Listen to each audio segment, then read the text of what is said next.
Sweet, bro. Welcome to the show. You're the everyone I got Raymond Fox on, one half of Foxing Around podcasts, among a bunch of other titles. Yeah, thanks for coming on, bro. Hey, thank you for having me, bro. I'm excited to do this with you. Really big fan of what you're doing, bro, and I'm really excited. Well, bro, you're the reason that I'm doing this. Like, Hey, my man. I don't think I've ever shouted you out for that, but we were the story of that is we were kind of you guys were starting out with with foxing around, which we'll get into, but we had a Zoom meeting for the UBIAA, and you were kind of like, yo, I'm starting a media network. I want some fresh faces running some podcasts. But I feel like you were kind of reaching out to me at the same Yeah, time. absolutely. Yeah. No, I felt like it was definitely something that I wanted to bring you in on. And just something that I felt was, we didn't even really try to take the media network too far. I think it was more of just like an idea to share other Indigenous voices or just people that I thought would be interesting. So, and we definitely accomplished that. So I was really excited of what came with that. And thankfully, everyone's kind of branched off into their own waves and like started their own podcast. So it's really exciting that's what came from it. And yeah, definitely it was like, hey, does anyone want to do this? Cough, cough, like Tyler, this is you, bro. I remember too, we chatted just one-on-one, and I was like, bro, I'm down to do it. I think I want to do it with this person or this person. And you straight up told me, you're like, nah, man, like you're just using them as crutches. They won't be as committed as you. Like, you should just do this on your own. Took me a few months to get this up and going, and still figuring it out. But yeah, bro, appreciate that. Hey, of course, man. Anytime you can see somebody else like know what they're doing, because I saw you doing the Instagram lives, Mm-hmm. and I was like, why does this sound so good, bro? Like this is actually something I would sit down and like straight up watch. You know what I mean? So like I was really trying to make sure that like you knew how good it was just through the UBIA to take that to the next level, bro. It's always about like because there's people in my journey, like when I started podcasting and shit, and they were like, bro, oh, can we swear? Yeah, bro. I'm Okay, filtered. that was different, bro. My bad. I didn't ask beforehand in the pre-show. Usually I gotta ask that one. That's a rookie I know mistake. you're straight. Yeah, okay. So yeah, there was a guy too that was like we did a podcast together, and he was like, bro, like you should do this, man. And I was like, bro, no, like I'm not gonna do podcasting, man. It's not for me. And he just kind of like pushed it on me, and I was like, you know what, man, maybe I should try. Left it alone for like 6 months, but thankfully, I like you, man. You find it when you need to, I think, and just start to get the stories and the messages out there. Yeah, man. How did you and River decide on this idea, and when did you put it into fruition? Bro, so it was like October of last year, and man, we were just bored, honestly, more than anything. I was living in Red Deer at the time. COVID was kind of like the second wave, I think, was just like really popping off. And so we were at home, and like I was in Red Deer, Rivers, and Olds. River, had a few roommates and some friends, but I was literally like living in a place that I didn't know any of my roommates. I didn't like socialize. I just like was basically doing nothing, bro, playing FIFA and chilling. And I was like, man, I'm bored. Like, what? There's got to be something out there that I could do. You know what I mean? Like something creative that would give me some time. So basically, I was just like, man, I'm going to do what Nathan had told me to do and start a podcast. I don't know how I'm going to do it, but let's just do it, see what happens. So basically, I called River one night and I was like, I think I'm going to start a podcast, bro. And he was like, right away, he's like, bro, I'll do it. Like, I'll be in with you. And I was like, man, that's cool. Cause, like you were saying earlier, like a crutch, like immediately I was like, man, maybe I should do this alone. But River wasn't like that. Like, he wasn't my crutch for me. He was like my equal. And I was like, like, man, everything that I think and how passionate I am and how bad I want to do stuff, he's the same way, and we both can kind of like get together and just start talking and our conversations are interesting or they're funny or like they're just something. So I think that we just wanted to share our friendship with everybody too, like and it worked out, man. So yeah, basically just called him one night. He said yes. The second call I made was to Joey Styles, who was basically like a mentor to me at the time and still is very much so. He's an indigenous rapper out of Saskatoon. He's actually living in Haida now. He's got a very beautiful family man now, and just kind of makes beautiful music. You know, still got that hype, but still kind of, you know, he explores really well. He's always changing as a musical artist, and that's something that I really respect him for. He doesn't just stick with what he knows. But so I was like, man, that like if we're gonna do a first episode and we're gonna get a guest, man, I want it to be Joey Styles, because like when I was like 9 or 10 years old, bro, like everybody in Saskatchewan that was native would be like, you know how like there's like, you probably know native jokes a little bit, and it's like, yo, that's my cousin. Like Joey Styles was everybody's cousin back in Saskatoon in like in the old days, bro. Everybody wanted to be Joey Styles or be related to him or know him. He was just the coolest dude ever. He was the first guy that got on much music, like put indigenous hip hop like to the level that it never got before. And he just had so many good stories about like, you know, his fast life that he was living in Saskatoon at the time, you know, because he was also involved in that other life while he's, you know, trying to make it as a rapper full time. So I made the call to him. He was 100 about it, said yes the first minute. And yeah, we just rocked with it, bro. We went and got some like beat up old mics, bro, like some Wish mics. Went and bought like a used mixer, put a green screen on the back. Like it was hella resi. I'm not even gonna lie, but it happened really quickly. We made it happen, and well, you know what, man, we started getting some viewers. So when you guys first had made the announcement on Instagram, I feel like people supported you without even knowing who you were gonna have on, like from the get-go. Yeah, definitely, bro. I think like it was like, you know, I'll give a little bit more credit to River on this one than me, because River is very well known and very well liked and very well respected in a lot of different circles, you know, with just his sports, but also modeling. He's in the armed forces, you know, he's got a very, very strong following, I guess you'd say. So a lot of people came from that, but like most of, if not all of the people that like were supporting us from the jump and like shared it knew us. And they were just like our friends that were like, hey, that's cool. Like, you know, no backwards kind of ish, like nobody trying to be weird about it, just like straight up people that like were encouraged to see us trying to do something that was different. So it was all our family, it was all our friends, it was all our sports friends, everyone that we kind of like made friends with that supported us from the jump. Yeah, man. Was the idea from the start always to kind of go for that niche for the indigenous community? I think it was always based towards indigenous people. Me and River will say like we never want to put ourselves in a box.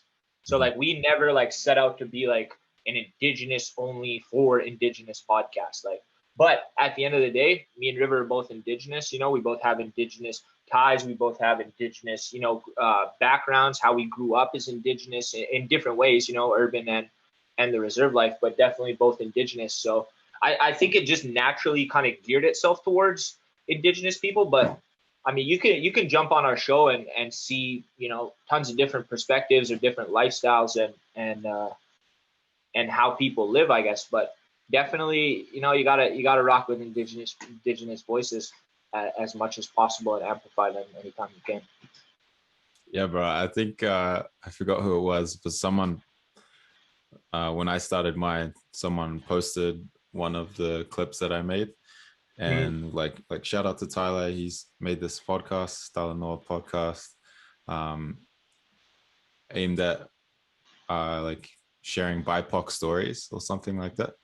Yeah. And I was like, oh, I never set out to do that. I know I've only had a few episodes out, but it just happens to be like all BIPOC people. But that was never that was never in the vision to just have that when I started out either.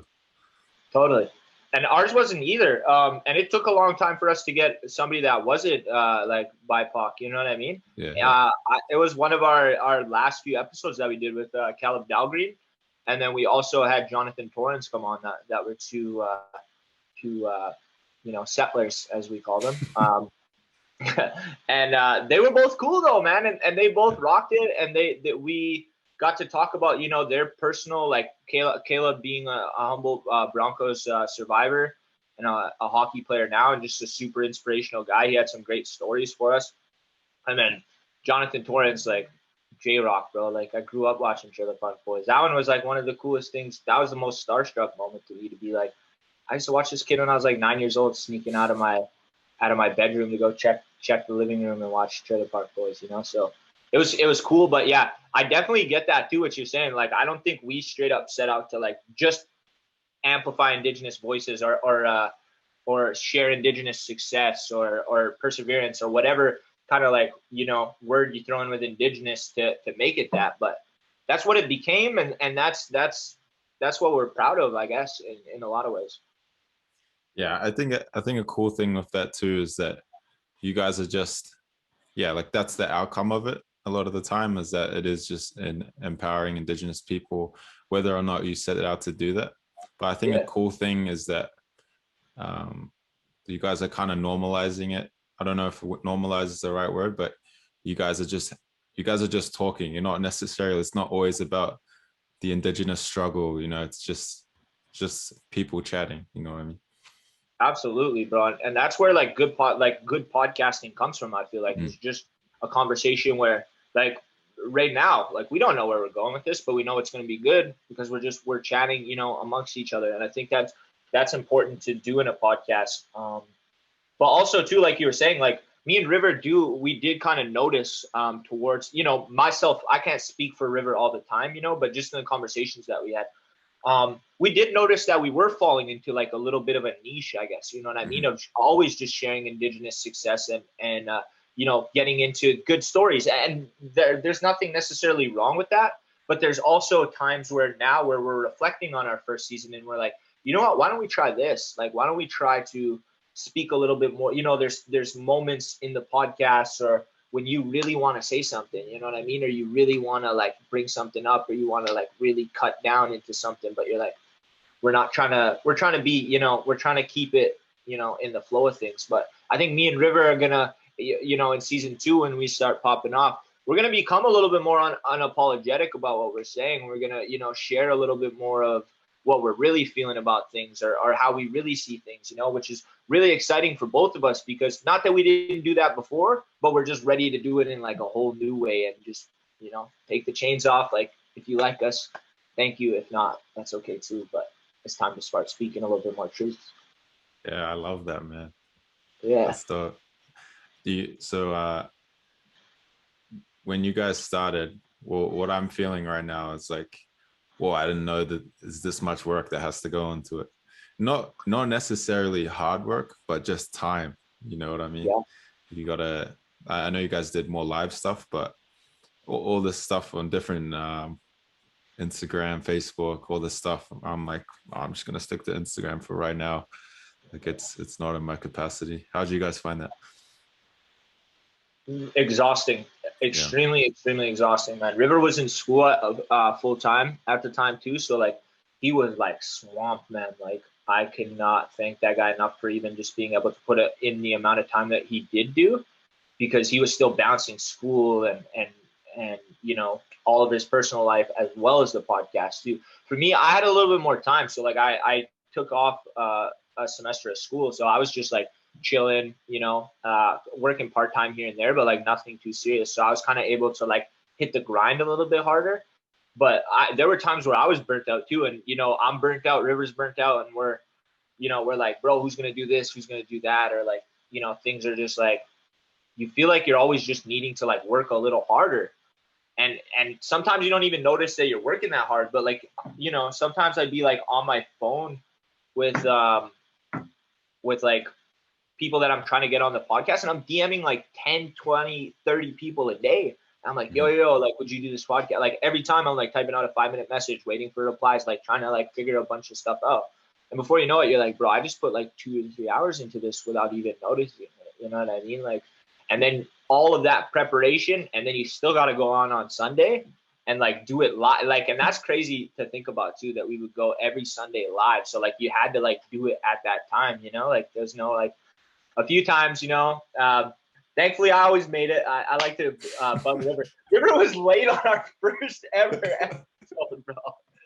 This man was playing res volleyball, bro, and he missed like the first 15. Bro, we had this whole thing. We had this whole thing planned out, like how we were gonna introduce Joey. Like it was just gonna be hype, bro. Like we were like, I'll do this and you'll do that. Like we'll bounce this off each other. We'll talk for a few minutes and then we'll introduce Joey and we'll just hype him up.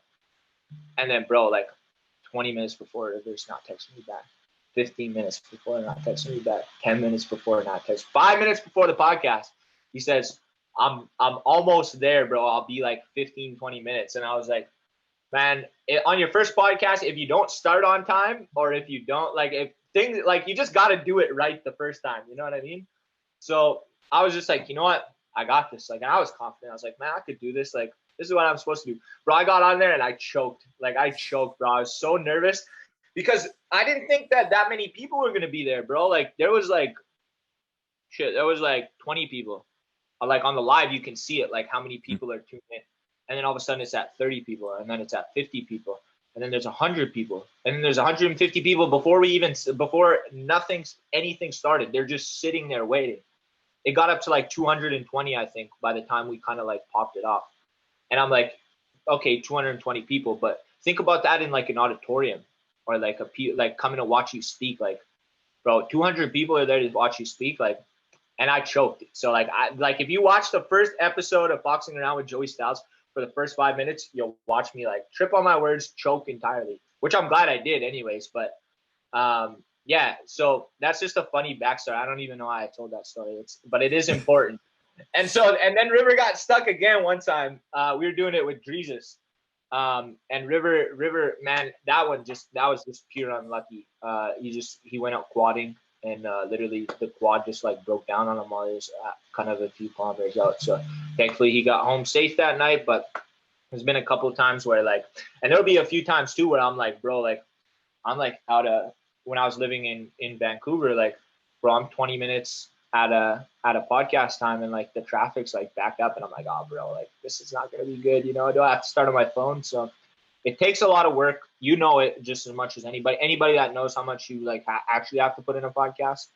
It's not just start the podcast, hit record, end it, and that's it. Like a lot of time and effort that goes into it. Bro, I couldn't do the lives. I couldn't. I'll get too nervous. Even on Instagram lives, I knew it was an hour, not many people watching, but you still see that little number, and I'm like, fucking freaking out, bro. Seriously, bro. There's been a couple of times where I'm like, man, that's a lot of people. Like, God, don't say something stupid. Don't say something stupid. Did you guys ever consider doing this style, kind of record and edit it? Was it always live? We did our first episode with Caleb Dalgreen, actually, that we did pre-recorded, and we liked it. We really liked it. Mm-hmm. So I think the idea is to what we did is we still released the episode on Sunday night at a live time, but we pre-recorded it for the live time. So I think eventually we'll probably, just with our schedules and how busy we are and things that we're doing, we will definitely do some pre-recorded episodes. But at the same time too, like, that's the best part about doing live. Like, it's the worst part that you like have to see the numbers and like you're kind of getting like stressed about everything. But the good part is like you don't know what's gonna happen, and like sometimes that's a good thing to like not really like go into it and be like, you know, because this you can cut down or you can make it into something sounding like something that maybe wasn't like it from the start, if that makes sense. But at the start might be the best product, right? So you don't really know until you kind of try both styles. But you've tried the live as well too, so you know what you like. But for all those people that are just starting podcasts, try one live podcast, see how you like it, and see what it's like. So I remember the moment you guys got is it Michael Beach? Is that his name? Adam Beach, yeah. Adam Beach, sorry. Yeah. Can you tell that story? Bro, yeah, it's pretty funny. So we have a friend, or sorry, that like a cousin. He's my cousin and he's River's close friend too. That is actually friends with Adam Beach, and he told us he would be like, "Hey, bros, when you guys are ready, like I'll try to get at him. Like I'll message him at least, maybe get him to check out your stuff or whatever. So we had kind of like put that far away. Like, you know, we'll get some experience first, and then we'll start shooting for people that are like out of this world. You know, not that any of our guests weren't, but like he's just kind of like, he's so well prepared on his interviews, and you know, he's probably been interviewed by like 1 million people. So it's like, you know, I don't think either of us were ready. But my sister jumped the gun and DM'd him and was like, hey, you should check out my brother's podcast. Like, him and his best friend do this podcast called Foxing Around. And the dude applied, and he was like, all right, I'll check it out. So he must have watched something. And then all of a sudden my sister texted me and she was like, hey, I messaged Adam Beach, and he's gonna check your stuff out. I gave him your number. And I was like, yeah, okay, come on. All of a sudden, like an hour later, bro, I get a call from somebody in Los Angeles. I'm like, who the heck is, you know, is this bill collectors? I'm about to hang up on the phone. The creditor is coming to get me, bro. Nah. So for some reason I answered it. And he's like, hello. He's like, is this Raymond Fox? And I was like, yeah. I said, who's this? He said, this is Adam Beach. And I was like, whoa. I said, hello, Mr. Beach. How are you? He says, Adam's fine, man. And he was like, I watched your stuff, man. He's like, really good. Are you the volleyball player or the soccer player? And I was like, I'm the soccer player. Like, and then I just started like oversharing and over talking. Like my mind was just going a million miles a minute. I was like, this is my moment. Like, don't mess it up. And he was like, well, I heard you guys have a podcast. Like, I really like what you're doing, and I'd be interested in doing it if you want. And I was like, man, like for sure. Let's do this. So got him onto the date, hung up, called River ASAP. River freaked out. And then we put the poster together. And like, as I'm putting the poster together, I'm like setting it up. Like, this is the time, this is when we're going to do it. I'm like, bro, is this real? Like, what the hell, man? And yeah, so we ended up doing it.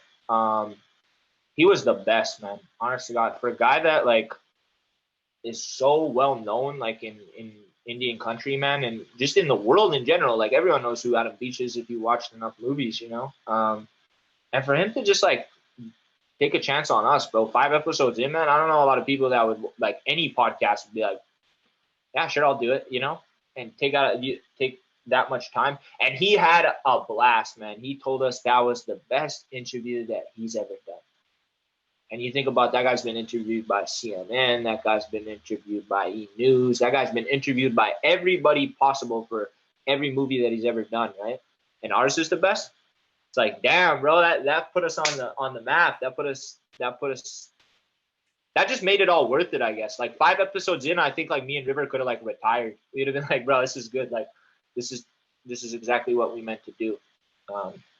So it was good, man. And thankfully, you know, we still keep in contact with him, and he's a big supporter of what we do behind the scenes. And I think that's really amazing that, you know, he took a chance on 2 kids that just want to talk some shit with him and fanboy over him. You know what I mean? Yeah, man. He was cool when you guys did the pod with him. Just like super down to earth.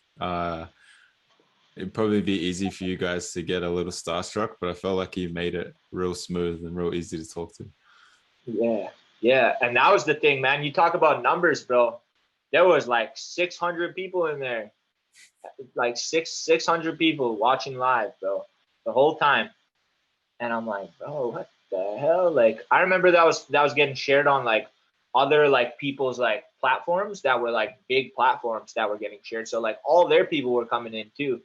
Yeah, that one like basically like put us on the map. And then, you know, at the end, when he like, I want to work with you guys. And like, you know, that was just like the icing on the cake. So everything about that was super, super cool.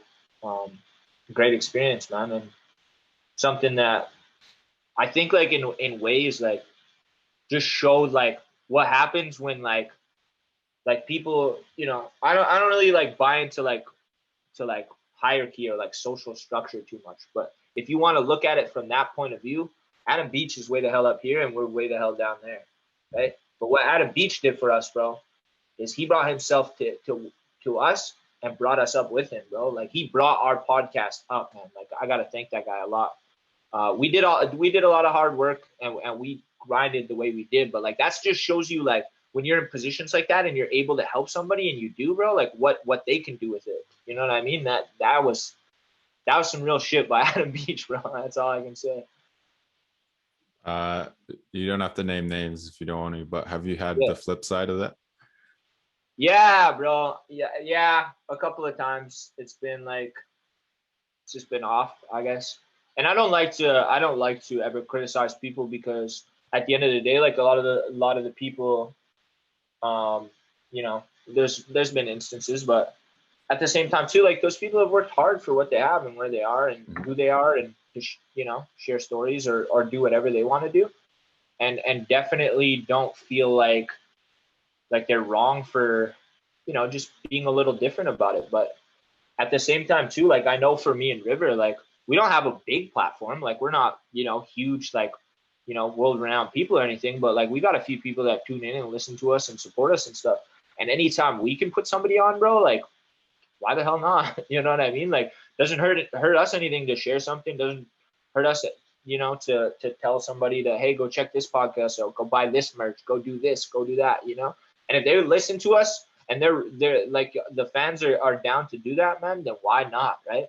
I really think that it's important to do that. How did the merch go? Bro, merch went good, bro. It was nice, bro. It's cool to like see like people just like posting random Snapchats or like on their Instagram, or like just walking downtown in our hometown and somebody's got our hoodie on, bro. It's like, what the hell? Like this is for real, huh? So yeah, man, it's really cool. We're gonna do some. I don't think me and River like ever wanted to get into like the clothing business or the merch business.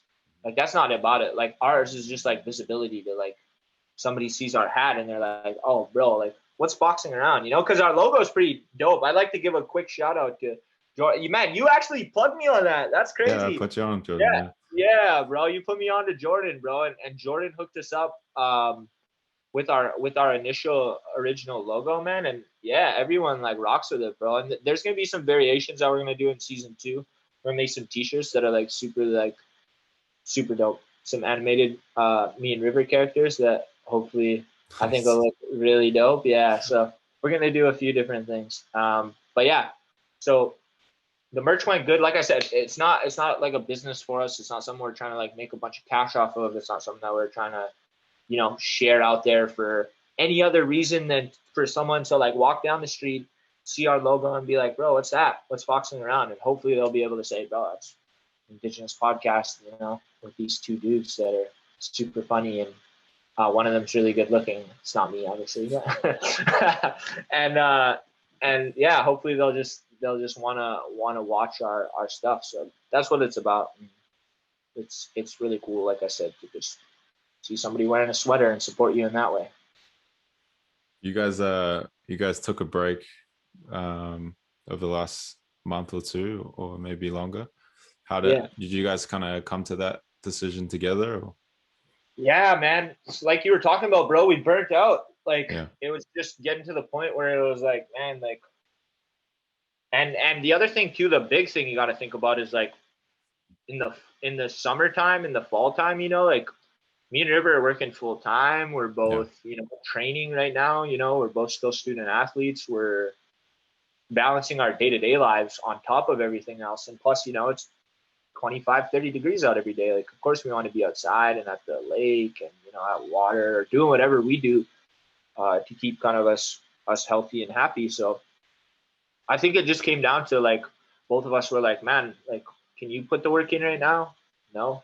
Can you put the work in right now? No. And like, it was a really respectful, like real conversation that me and River had about like, because at the end of the day, bro, like we absolutely love podcasting. Like it's something that we really like to do.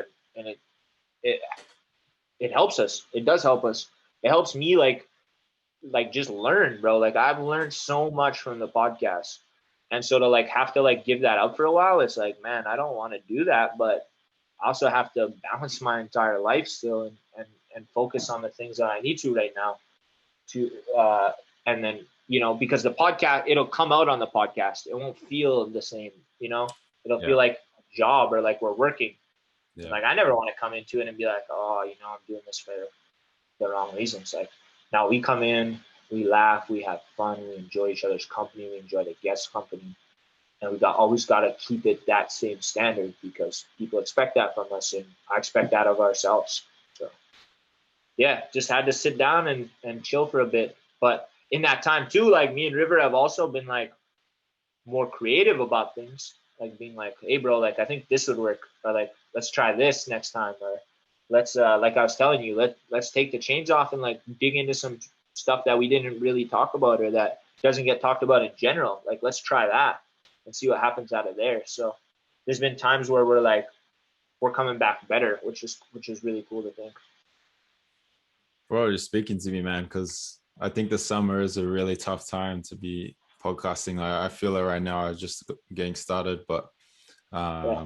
at the same time, I feel like people don't listen to podcasts as much in the summer either, because everyone Yeah. else is doing all that stuff too. Yeah. No, but I think too, like the good part about what you're doing is like you're fresh and you're new. So like no Yeah, matter what, when you're fresh and you're new, you're going to have your audience like interested right from the jump, man. And that's definitely, and you're not burnt out yet from it, right? yeah, So like yeah. you're like, man, I'm ready to hit the ground running, man. Like regardless of what time it is, and I know you're gonna have a successful podcast, man. That's something that I already believe in, man. That's cool. Success is whatever you deem it, but in terms of like what you're trying to do and the stories you're trying to share and where you're trying to take it, bro, like I know it's going to be big. I mean, I personally wouldn't start in the summer because, bro, I'm outside, man. I'm trying to play soccer all the time. You caught me on a lucky day. Thankfully, I'd finished work a little bit early today, but for the most part, yeah, I would have been like, River, I know wants to do this as well too, but he's like hella busy. He's way more busier than I am. So I think, that might be a little troublesome to like get guests in at the start, but like, bro, you're gonna do well, and like people are gonna want to do this. I appreciate it, bro. Yeah, I'm out playing beach volleyball every day. I'm coaching beach volleyball every day. Yeah. So I I was a little stressed the last couple of weeks, being like, okay, I got to put out episodes, but man, no one cares. Like I'd rather put out quality episodes when I can. Absolutely. With, like, instead of just trying to fill some random quota that like actually no one cares about. Yeah, totally. No Yeah, doubt, man. That's something that like definitely me and River have thought about too. Like, bro, maybe we don't need to like bring a guest in every Sunday. Or like yeah, maybe we yeah, do need to like we need to do it like just have a big name every Sunday. Like man, yeah, you know yeah. what I'm excited for, bro? Is like our first ever episode where we sit down with somebody in the same room because we've never done I an was I interview was just gonna say that. Yeah, with somebody in the same room, and I'm like, man, you know how like cool it is, like when you're all just sitting there like chopping it up. Like sometimes you'll be chilling with your boys too, and you're like, bro, this could be a podcast, yeah, like absolutely though. Like I get those moments where I'm like, man, if me and River get into a room with somebody that's like dope, it's gonna be over. Like those yeah. podcasts are gonna go crazy, man. Like and I know that can happen really quickly. So like I'm excited to like switch it over and like get into, and like I said, it doesn't have to be somebody that's quote unquote a big name. It just has to be somebody that's like ready to vibe and like answer questions and just open discussion. Like it'll be something I'm looking forward to. Yeah, man. So like I told you, my girlfriend and I are moving to New Zealand for a bit in September, and Yeah. that's a big plan for me too, is because we're going to be traveling so much. Like I'm going to be getting more tats, and like one idea I had is while I'm getting my tattoo, podcast with the tattooist who's done my shoulder, and he Yeah. knows all the history of tattooing in the islands and how it was a lost art and is coming back. So yeah, man, that talking to people in person, I can't wait for that either, man. I'm sick of Yeah. this pandemic, bro. Yeah, bro. That's gonna be huge too, man. Like I would definitely tune into that, and I feel like a lot of people would too because um not only are they like seeing your art come alive, your tattoo, but like if there's a story behind it and like you can pass on those cultural teachings through in a respectful way through a podcast, bro, I would go stupid, man. You got me tuned in for sure. I'll put everyone on from Foxing Around to make sure to watch that. That would be really, really dope, bro. Set it up, have yourself, maybe even get like two angles, two Yeah, camera yeah. views, one on the tattoo, one on you, bro. That would go stupid. I'm excited for you, bro. Yeah, That's man, a I huge. gotta figure out a way to mic people up without Yeah, having this in the middle, so you can kind of take away the. If we had this, you would hear the tattoo gun like zzz the whole right, time. So right. that's small stuff. That's logistical stuff, man. But yeah, Yeah, ideas are what dope. what without getting, I don't want to spoil anything for your season 2, but what are some things that you and River are like wanting to go more in depth on or a bit more unapologetic?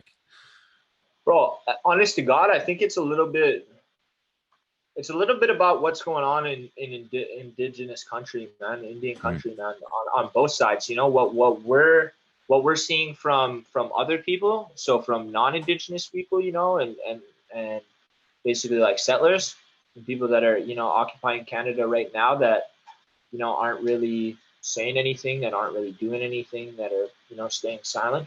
But also too, the people that are in our own indigenous communities, and maybe they're feeling like they're harming, more than they're helping right now. And I think that those things need to get brought to light, and they need to be talked about, in a respectful way. Me and River aren't just gonna go, dunk on a bunch of people because we feel like it. But if we don't start opening up the conversations and having those tough conversations, who's gonna, And what the best part about our podcast is that people will come in and comment.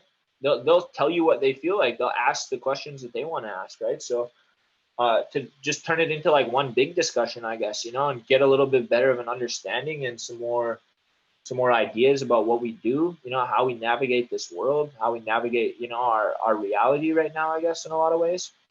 And just try to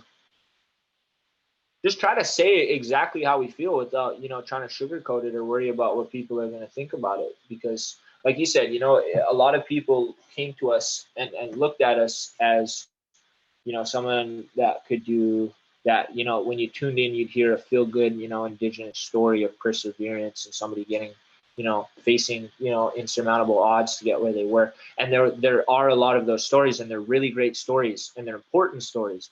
But there's also stories that are happening to us, on our day-to-day life that we need to start having conversations about. So I think that's where we're gonna not necessarily just gravitate towards, but there's so much to explore too. And sometimes it's just what's going on in the world, today, like a news show almost, you know what I mean? Just like pulling some, random stuff out that happened, or, basketball, or, football, or like whatever we want to talk about, man, and just kind of open up communication, I guess.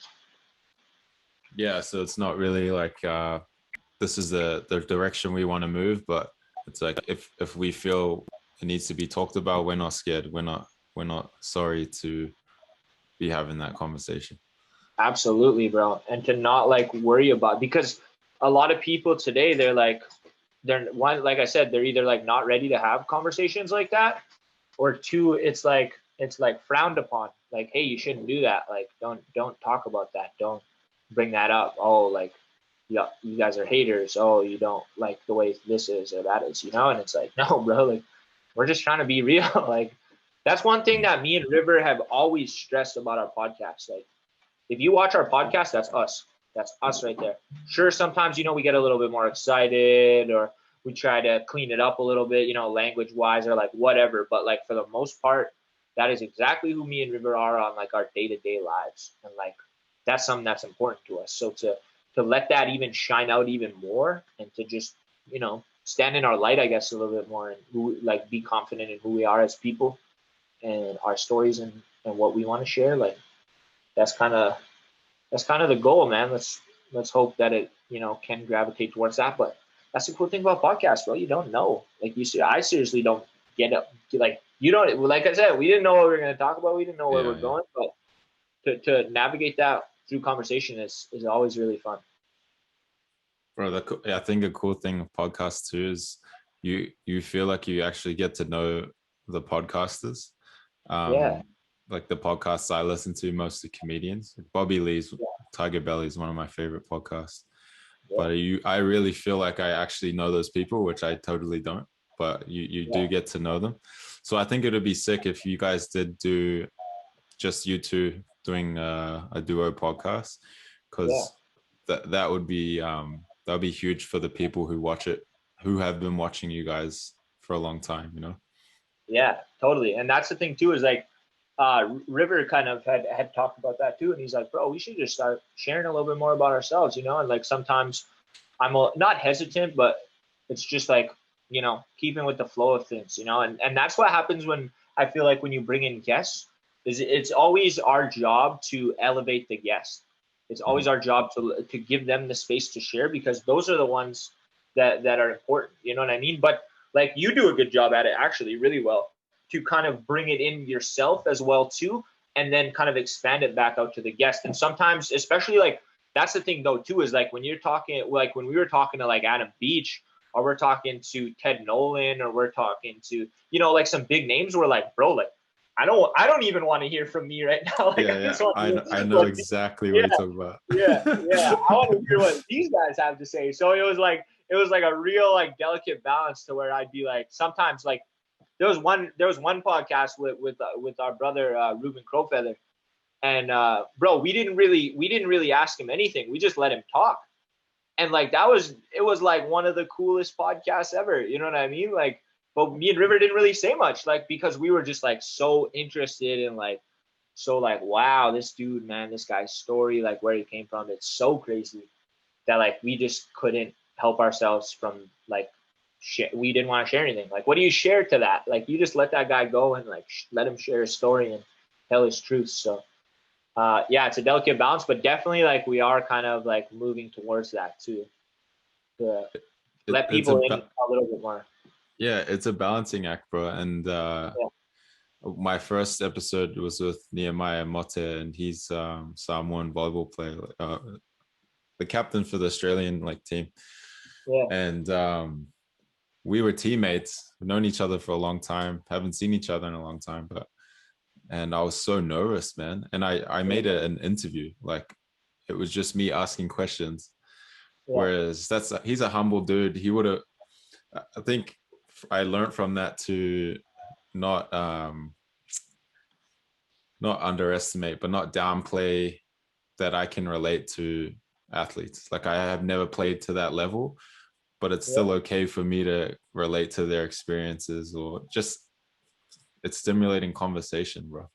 Yeah, totally, man. And I think like me and River, as it went on, we definitely got more comfortable, like being able to kind of like add our inputs. But like at the start, bro, yeah, it was definitely just like question and answer. Like, let's hear what you have to say about this, and we'll maybe give you like one opinion. But the other thing that me and River did too is like we did a straight up episode where I interviewed River and then River interviewed me, and that's where we kind of like told everybody like, hey, this is who we are. Like, you know, this is where we come from, this is how we live, this is, you know, some stuff that we went through to get where we're at. And that helped us out a lot too, I think, to not feel like we had to overshare right away. But yeah, it kind of, like I said, it did the opposite for us to just kind of get starstruck and just sit back and let them tell their stories. And now we're finding, you know, as you always learn, man, you always learn about, you know, where to go and how to go with it. And I think that me and River are definitely more confident in like you saying, like just relating to whatever their story is, because we can, especially as Indigenous people, you know, regardless of who you are and how, you know, high up on the mantle you are, man.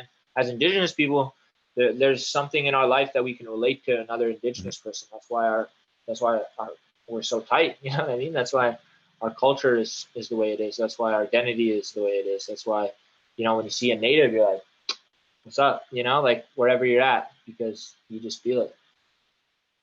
Yeah, when you put me into like you invited me into a couple circles.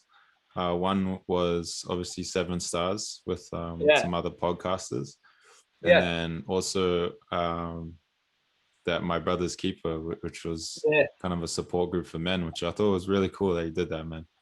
yeah, But yeah, being put in those circles, especially Seven Stars, we had a couple Google Meets or whatever.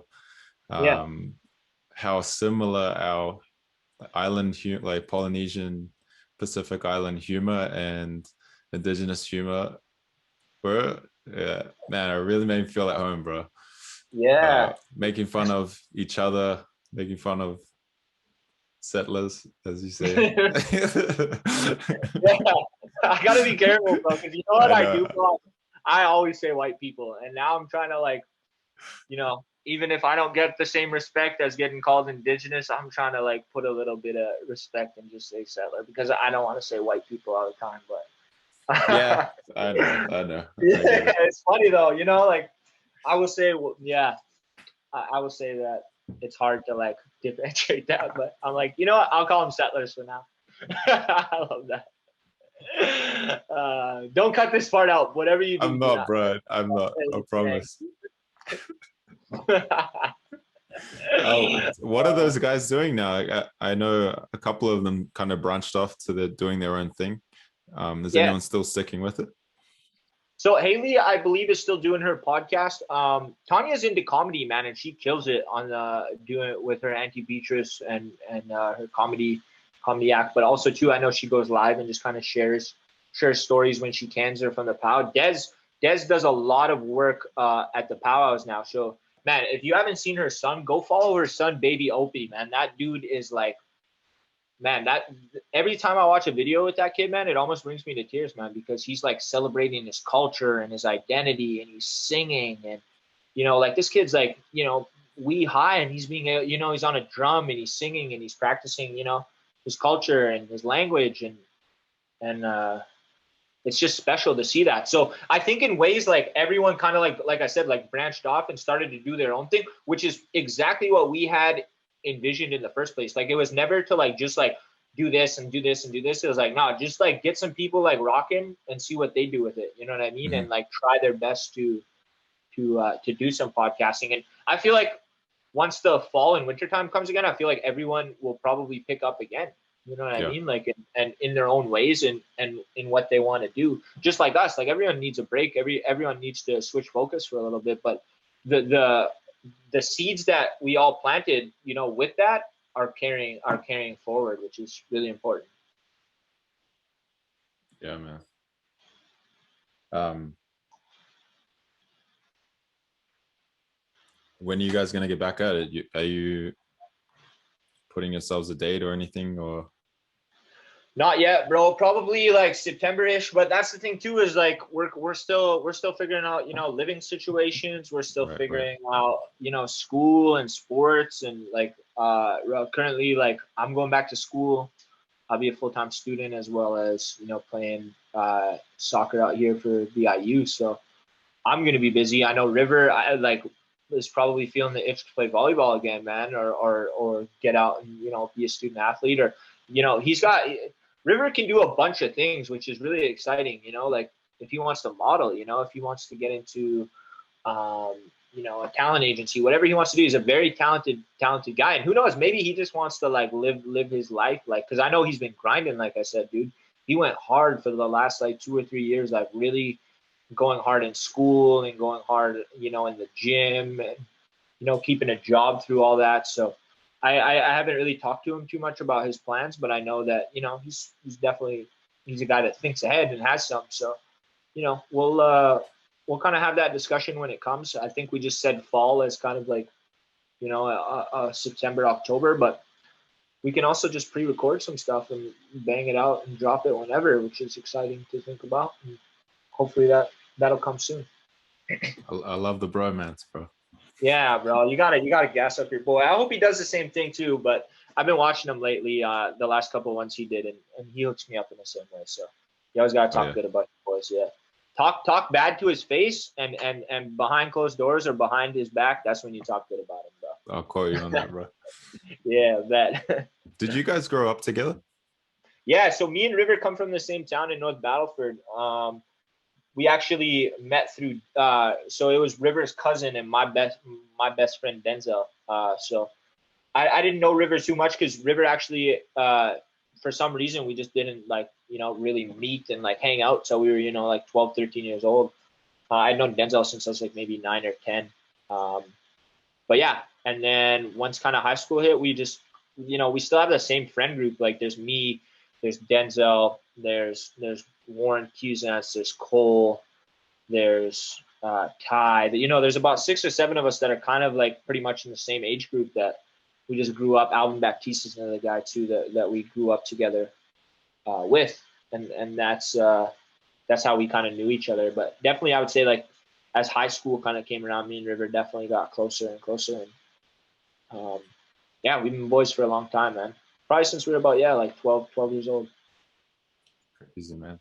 And that's on the reserve, right? You guys grew up. So no. Yeah, North Battleford is where I live. River actually, I think, as far as I know, split time between his reserve and he would live in town as well too. But I grew up urbanized Indian, bro. I'm straight out of crime town. I still love going to visit and have ties to my reserve, but I didn't grow up there, unfortunately.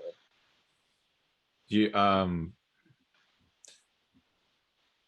yeah, so like, can you educate me on this? Because I don't really know much about the reserves or anything. Yeah. When you would go there, is that for to see family, for traditions? Like what kind of stuff would you Yeah. go for? Yeah, so a lot of the time we would just go to like chill, like just go to my uncle's house. My Mm. mushroom had a house had a house there as well too. So there was a few different family members. My like cookum too. We would go visit lots, and basically we just knew to go there to get fed. She would always have soup, bannock, and pastries, and just whatever to feed us. There was a few times where we would go out for a cultural event, for a round dance or for a ceremony that would happen. My dad would take me to a few when I was younger. Not as much, but a few anyways. And then obviously, funerals and stuff like that would happen out in the reserve too, or wake. Um, but yeah, definitely would just go out there to hang out with my cousins, man. Be crazy, swim in the ditches and fight around and do some weird stuff, crazy stuff that I wouldn't normally get to do in town. So um, yeah, it was really cool to kind of grow up in two worlds, I guess. Did you ever wish that you had grown up on that, or what is the differences being Man, urbanized, as you say? yeah, it's tough to like only live one way and not know the other way. You know what I'm Mm. saying? So like I never, I would stay a weekend in the reserve or something like that, but I would never like live there full time. So I can't really like speak to what it would be like living on the reserve the entire time, right? But from what it looked like, it was a lot of fun. You know what I mean? Like my cousins had a lot of fun. They looked like they were always having fun and enjoying themselves. And like I said, we would be able to kind of do a little bit more, move around a little bit more freely, I guess, and not really like worry about what was going on. That's the thing I think that's like kind of weird is that like when you think like when non-indigenous people think of a reserve, they're automatically like scared, like, oh man, like what goes on in the reserve, bro. I feel like the reserve, especially now, is more safe, like a more laid back, more community orientated, more, there's not a lot of things to do, per se in certain reserves. You know what I mean? There's not a lot of programming going on or stuff to keep the youth and stuff busy. So I know how they can kind of, it looks like they're falling into traps and stuff like that. But for the most part, yeah, I think I would have liked to grow up on the reserve, but I didn't mind living in North Battleford because it was in a way indigenized. Like, yeah, there was a lot of racism. Yeah, there was a lot of, like not good things that happened, but there's 6 surrounding reserves, right? So that in itself, there were indigenous communities inside the city. You know what I mean? Like we had, I had all my cousins there. I had my friends there. Like I had school there. That kind of kept me busy. So I didn't really feel like I was missing out on anything in the reserve. But I definitely like I wouldn't have said no. Like if my parents were like, "Hey, we're moving to the res," I'd been like, "Okay, cool. Like let's do that." You know what I mean? Yeah. Did you learn the language? Did you pick up the language? No, man, that's something that I when I was a little kid, they actually had an Aboriginal Head Start program called Petapan.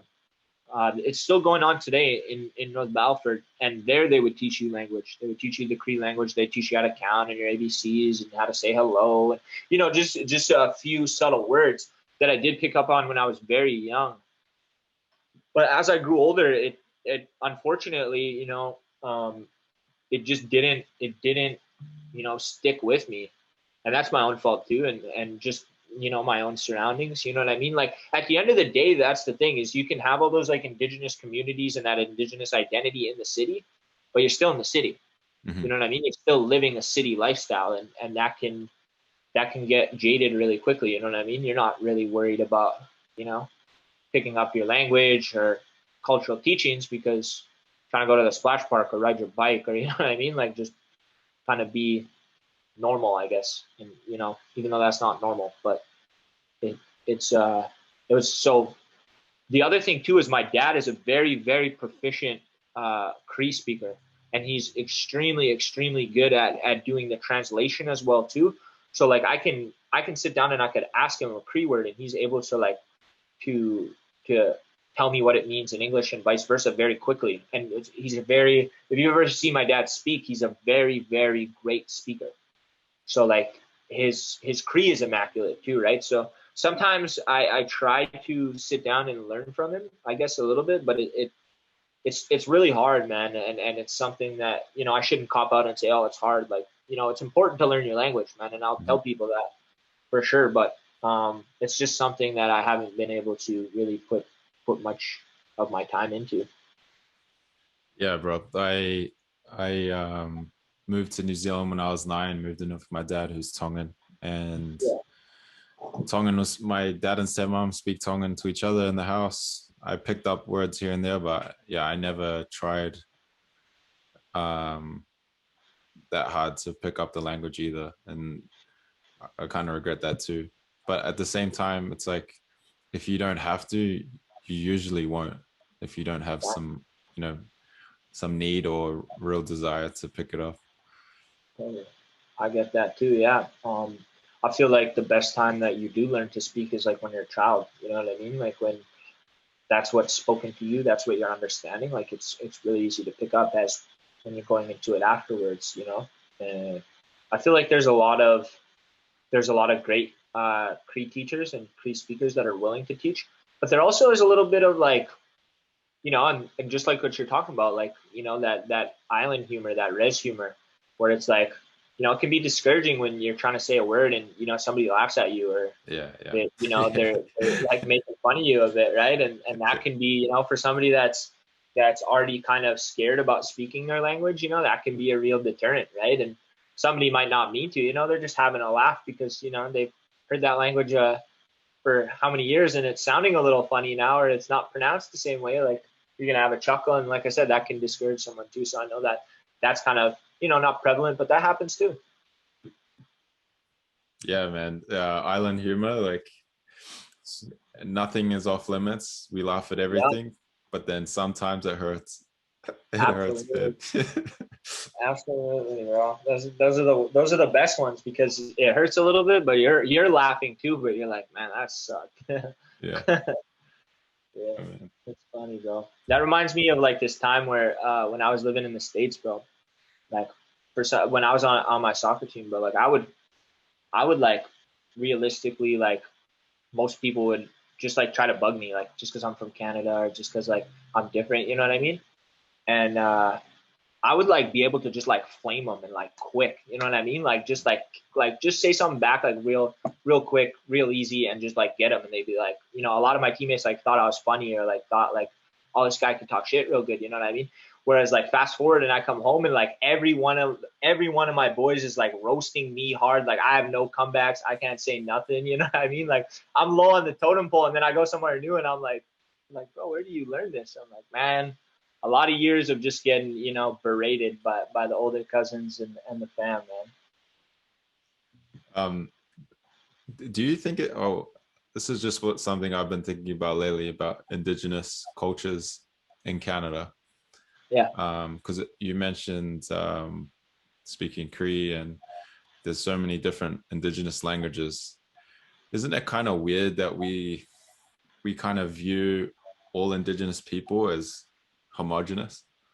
Do you know what I mean? I feel like there's so many different histories, traditions, different I guess you call them First Nations now, but before before colonization, these were all different peoples, and we never like they never looked at each other as like we never look at these cultures like Europe, where Right. you say European, but we're like, oh, there's the Spanish, there's the XO, you know what I mean? Yeah, totally, man. That's something that I haven't really like thought too much into, but I feel like as I like I'm taking indigenous studies out here, right? And I know I'm about to learn a ton of like coastal and Salish history. And that is completely different from anything I've ever known, just in the small things that I've seen so far, like the ceremonies that they conduct and the way they do things, some of it is a little bit similar, but a lot of it is completely different. And it's interesting to think that, like, yeah, people do kind of view that as just one like blanket, bubble indigenous person or First Nations person, when there's so many, yeah, distinct, languages and cultures and identities and different ways they go about things, I guess, even. So it's interesting. Oh, I think that's something that is like um needs to be talked about more, but I also don't. I think like sometimes it can get a little jaded when indigenous people start talking about it. You know what I mean? Because then Mm. they're like, oh well, like the Cree language is the most important, and the Dene is the most important. Or we did this, and no, we did that. You know what I mean? Like Yeah, yeah, sometimes it can get a little confusing, and it can get a little, you know, how do I put it? It's just hard to have those conversations sometimes about, us being different and the same at the same time. Like yeah, yeah. You don't want to divide too much, and I yeah, guess all indigenous people have in common, or any, yeah, indigenous people across the world have in common that of colonization, and that's sort of brought a lot of cultures together. There's so many similarities when you read into the histories of indigenous people in Australia, the Maori in New Zealand, like all real similar stories. I think right, that's why we all connect and have similar humors, maybe as well, yeah, in some ways. absolutely, Yeah. yeah. That's funny. That's like making me think of like this meme I saw, and it's like, man, where are you so fun? Like, how are you so funny? You know what I mean? And it's like, or it's like, you're so funny. It's like, thanks. It's the drama. Like, you know what I mean? Like that's bro. Yeah, That's yeah, exactly it. Yeah. It's like it's what we go through on a day-to-day basis, and how we interpret it and how we take it is shit. We gotta laugh about it. We gotta spin it somehow, man. We can't yeah, just think it's the worst thing in the world, or we're gonna feel that. yeah, man. A lot of people, people endure, man. So all this shit that all these peoples, all these marginalized communities have been through, they still make something of it. It's pretty beautiful to see. Totally, man. And I really feel like there's like an indigenous resurgence coming. Like Yep. we're not sitting back anymore, bro. Like we got people out there on the front lines, like, risking their lives to like pull down oil companies or speak their minds on all types of issues, and not be afraid to, you know what I mean? And there's podcasts, there's music, there's actors, there's movies coming out, there's ways that we're like expanding in ways that I don't think anyone ever saw, and it's becoming like a movement, I guess. It's time to be proud. It's time to, be unapologetic. It's time to step up. You know, be proud of who we are. And I think that's really shining through right now, and it's only going to get more powerful. How has the so allow me to, I have no real segue for this, but Yeah. how has the community, your circles been lately, with every, seems like every other day these graves are pulling up new numbers in the residential schools. Yeah. um how has that been? So I'll tell it. I'll tell it the way that I see it first, Mm. like just like on my personal level. Because the first thing, like today, I was working with some kids, right? And most of them are 4 to 13 years old, right? So imagine those kids that, bright and full of life and enjoying themselves, man, and laughing and, you know just being alive, man. Imagine those kids getting sent to a residential school and everything that we know that they had to endure, and some of them maybe not even making it home, and some of them getting buried and not even getting told. Their parents don't even know where they are, right? Imagine those little kids right there. That's how I see it every day. You know what I mean? And then I think about, man, like my uncle went to residential school. I made it back, you know, and I never really understood them for a long time. I understand them now. You know, not that I started understanding as I learned more about exactly what they went through. And they didn't even have to speak that to me. You know, there's things that they'll probably never speak about. And I don't blame them because they had to go through some atrocities. I feel like every indigenous person can feel that on them. They can feel those children, man. You can look at one of your relatives, somebody that you love and you care about and that you admire and you respect, and you can look at them and you can think that that could have been them, or Mhm. that is them, those children. So for me, it's like there's no amount of stories that are gonna are gonna help. You know what I mean? There's no amount of photo ops, with a teddy bear that are gonna make you feel better about that, bro. You got to live with that. That shit's on your conscience now as a leader of this place. You know what I mean? Like, bro, that was Mhm. embarrassing what he did. Like, and I feel like the more and more that we condone those types of actions, like him just showing up for a photo op and saying he's sorry, like fuck no. And I feel like a lot of indigenous people were like, nah, that's not it. Like, what are you doing? You know what I mean? So I guess to answer your question, in my circles, it sucks. It literally sucks every time you have to hear it, and every time it doesn't feel any better. It doesn't feel any easier. You don't get used to it. But the other thing too is we knew it. We knew that this was the case, man. Now it's like waking everybody else up. And don't confuse buying an orange T-shirt with you not being a racist. You know what I mean? If you're still enjoying the privileges and the identity that Canada is, because that's what their identity was built on. That's what this country was built on. It's literally built on the graves of Indigenous children, if you think about it. That's what it's built on. That's what it is, right? So if you're enjoying those systems and but you're trying to be like an ally and buy an orange shirt and shout out this and that, like, no, man, start doing something. If you really feel passionate about it, or if not, fall back. That's okay with me. That's okay with me if people are like straight up just like, no, I don't care. No, I'm ignorant. No, it doesn't concern me. No, it doesn't bother me. I'm fine with that because at least you admit it. You know what I mean? But like, I feel like don't you feel like that? There's some people in like the middle ground where they're like okay with certain things, but they're not okay with the other things. You know what I mean? Like, okay, yeah, we're okay with like we're not okay with them finding 215 children at the bottom of a pit, but we're okay with the system that's in place that gets us jobs or that keeps black and indigenous people at the bottom of their certain, you know what I mean, their certain aspects. So I think it's something that it's like, for me it's like, how do you not wake up after this point? If you can literally still go on with your day and be okay with that, can't relate with you, can't fuck with you, don't want to.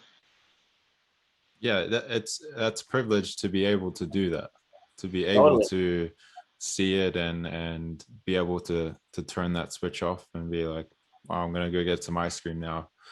And like Veronica Headley, who we both know, put it really well in her one of her posts, and she said, "Please don't let this be the flavor of the week."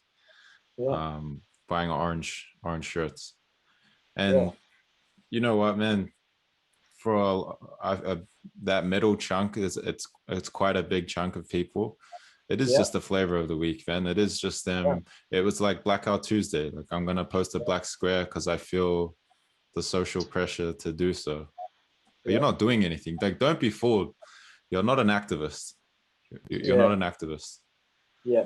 You're not a, what do you call it? You're not an ally.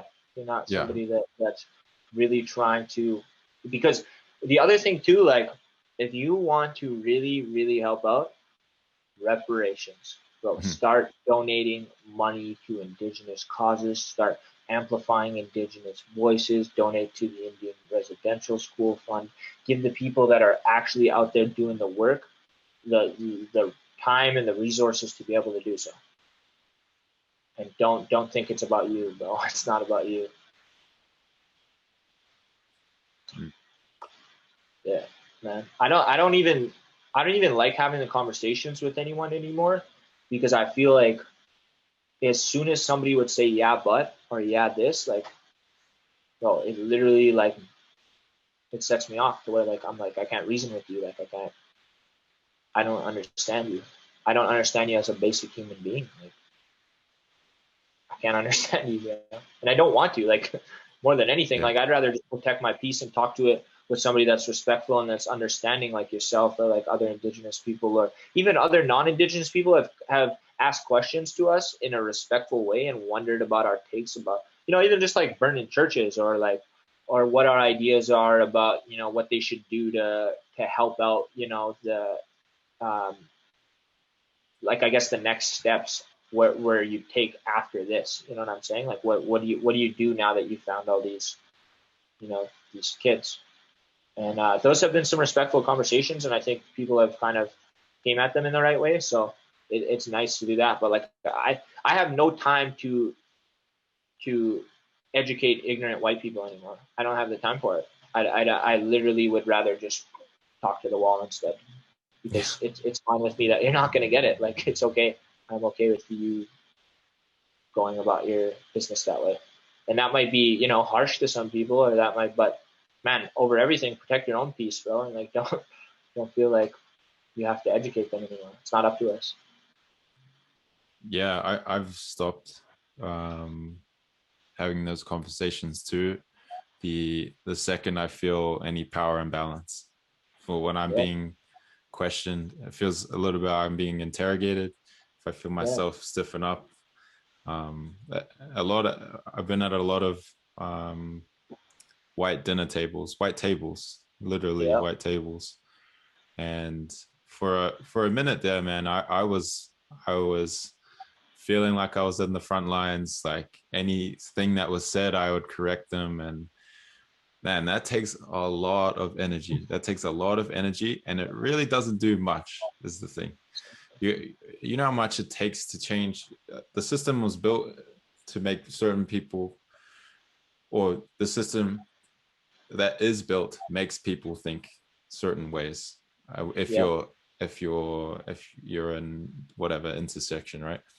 Yeah. It takes so much energy for me to destroy what you were like brain fed, and Yeah. then redo it, like, yeah, re-educate or whatever, something Yeah. that I just experienced, or I've heard experiences from being in those circles. Like, you've Totally. invited me into your circles. I've heard some Yeah. crazy shit. So I feel very privileged to be in those circles. At the same Yeah. time, I kind of, I guess, prove myself as an ally in some sense Yeah. to be in those circles in the first place. Totally. You know what I mean? Yeah, bro. I think that, yeah, that like you hit it right on the head, man. It's fucking exhausting, bro. And there's no time to reason with those people anymore. For me, like I would rather put my energy into good things. I'd rather, the youth, to the kids, man, that are still able to learn, for non-indigenous and non, what settler children. You know what I mean? Those kids will still learn, for the most part. But even more so, I'd like to just put all my energy into indigenous youth, Mm. and that's where my passion lies. Why would I concern myself with trying to educate these people when these people need a role model? These people need somebody that has gone through the ringer and can show them, hey, get to the other side. That's where my energy needs to lie. I don't need to put any type of mess in it, because those people already got their minds made up, right? But they're going to see enough of us. They're going to see enough indigenous people out there, making it in both worlds, uh, who they are as an indigenous people with their cultural identity and their power, but also, being successful in terms of, going to school and being student athletes and stuff like that. I can see that coming, man. And that's really exciting to me, man. And I think that's where my passion lies. That's where the resurgence lies, man, is in being able to walk both those worlds simultaneously. And there's so many people out there, breaking down those barriers so that we can do that. I did a podcast with my buddy Josh Mullaney. Yeah.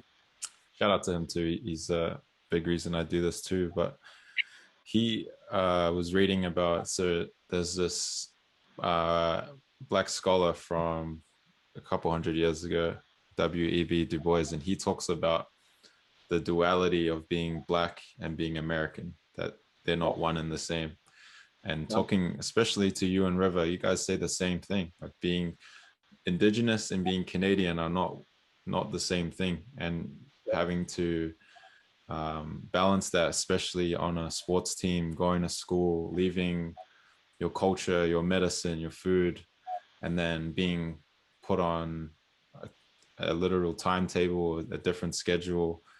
And I was talking to Josh, who is a white guy himself, and saying like, yeah, man, like everyone, not just black people in America, any colonized country, you have that. You have two worlds that you have to balance.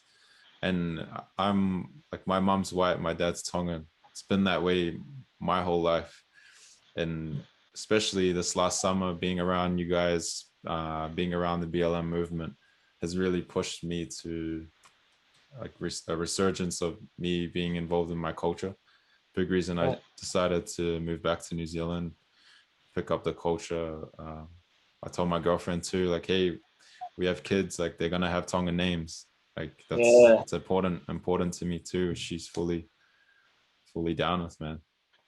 Totally, man. That's Yeah. exciting, and I think that you're right, man. It's hard to walk those two paths at the same time, man, and do one, just as good as the other. You know what I mean?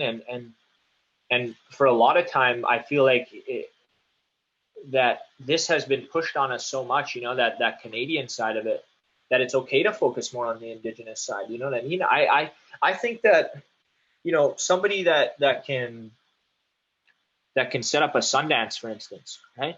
That person is just as smart, if not smarter, than somebody that gets all A's in high school. You know what I mean? It's a different type of learning, it's a different type of understanding, but they're both fully capable of doing what they need to do. You know what I Mhm. mean? And Yep. and one of those things isn't better than the other or smaller than Mhm. the other. You know what I mean? Like those things are those things are very important, as especially as Indigenous people, to know those type of things. So when you see a young kid that knows his protocol, that knows his cultural identity, that knows everything about it, it's like, man, that kid's smart. Like that kid's just not your idea smart. You know what I mean? Mhm. Like, and for me, I've always walked a weird path, because like I said, I grew up in the city. I grew up around my dad, who was cultural. He grew up in culture. He grew up with his culture. He grew up with his mushroom. And my dad had seen all of that, and he had lived all that, and he had understood all of that. And he would teach me that, but he also showed me other things. He showed me other religions. He showed me other understandings. He showed me other ways to navigate the world. And he was really stressed on me to go to school and to be a successful student. And I really thank him for that, because that was something that was really important to me. But sometimes I wish that I would have pushed him more to teach me more language, or teach me a little bit more about where I come from, or and now I'm getting those things back. I'm understanding him a little bit more when he tells me stories, and I push it now. I ask for it. So, but yeah, as far as like being Indigenous and being Canadian, they're two two completely different things. I don't identify myself as a Canadian. I don't think that's where I come from. That's not my culture. That's not who I am. That's not the way I carry myself. Just where I happen to live. You know what I mean? And I feel like a lot of Indigenous people feel the same way.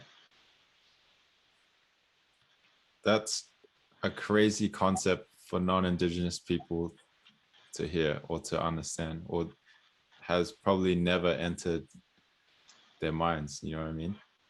Right. But I but think that's because Kenna, yeah, go yeah, ahead. that's because they can't grasp the idea that Canada was like, we were here before Canada. Like Canada Yeah, is brand new to Indigenous people. yeah, Like we don't understand that. We don't relate to that. You don't see me like running around on Canada Day with a big, you know what I mean? Like it's not my thing. It's not who I am. But what were yeah. you gonna say, bro? Because I'm interested. Oh, bro, I can't even remember. Yeah. Wow. Thank you. Canada Day, man.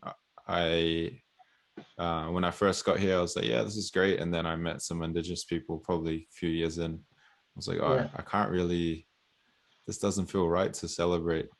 And then Yeah. this year there was a bit of a movement behind canceling it, even last Yeah. summer.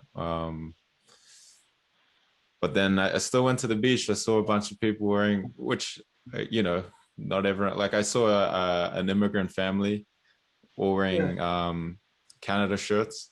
And Yeah. to them, that's something different. You know what I mean? Like we Totally. we immigrated, we left our country, and we're so happy to be here. It just means, uh, yeah, it's a weird thing to navigate around, man. Absolutely, bro.